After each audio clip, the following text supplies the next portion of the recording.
మొదటిసారి కాబట్టి నాకు కూడా చాలా మిస్టేక్స్ అయి ఉంటాయి, తప్పులు అయి ఉంటాయి, టైం పరంగా కానీ చాలా మందికి ఆకలి అవుతుండొచ్చు, అన్యతగా అంతకుముందు వేరేలాగా ఉండేటువంటి.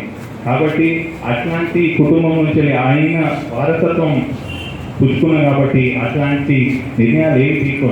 కానీ ఇప్పుడున్న పరిస్థితుల్లో బాబాయ్ ఓడిపోయిన తర్వాత కూడా కొంతమంది ఆయన చుట్టూ ఉన్నటువంటి విన్నానన్నట్టు కొంతమంది ఆయన చుట్టూ ఉన్నటువంటి దుష్టశక్తులు కూడా అభినవ్ భాస్కర్ కూడా నీ ఓటమికి కారణము, అభినవ్ భాస్కర్ చేయబట్టి కూడా నువ్వు ఓడిపోయినావు అంటే నేను మా బాబాయ్ ప్లేస్లో ఉండుంటే నా కొడుకుని ఇంకొకసారి అట్లా మాట్లాడొద్దు అని అంటుండే. కానీ కర్ణుడు సావుకి 100 కారణాలు ఉంటాయి. ఇప్పుడు ఏమనుకుంటే ఏం లాభం అంటే దాన్ని సమర్థించినట్టే అనిపించి నాకు చాలా బాధ అవుతుంది.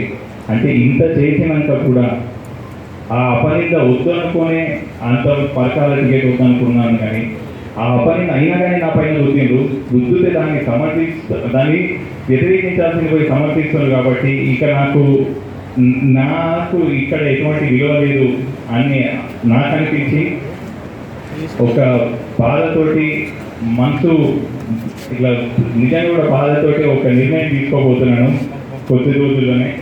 కాబట్టి అందుకనే మీకు అంత ఎందుకు చెప్పుకోండి, ఇంకా చెప్పుకుంటే కట్టు కోసుకుంటే కాళ్ళ మీద పడుతుంది. నేను కూడా ఇంకా చెప్పుకొని మిమ్మల్ని కూడా ఇవన్నీ చెప్పి మీకు కూడా బాధ కలిగించాలనుకోలేదు. కాబట్టి మీ అందరికీ కూడా తెలుసు, నేను నాతో ఉన్న వాళ్ళకి తెలుసు, మా వడ్డేపల్లి ముదిరా సంఘానికి కాపు మిత్రులందరికీ కూడా తెలుసు నేను ఎంత కష్టపడి తిరిగాను. జ్యోతిబాబు నగర్ పెద్దమగడ్డ వాస్తవ్యులకి తెలుసు నేను బాబాయ్ ఎలక్షన్ కోసం ఎంత కష్టపడ్డాను. రెడ్డి కాలనీ కుమార్పల్లి మార్కెట్ వాళ్ళకి తెలుసు, షాంపేట్లో తెలుసు నేను ఎంత కష్టపడి బాబాయ్ కోసం తిరిగినాను, ఎన్ని డబ్బులు ఖర్చు పెట్టుకున్నానో, ఏం చేసినో కూడా తెలుసు.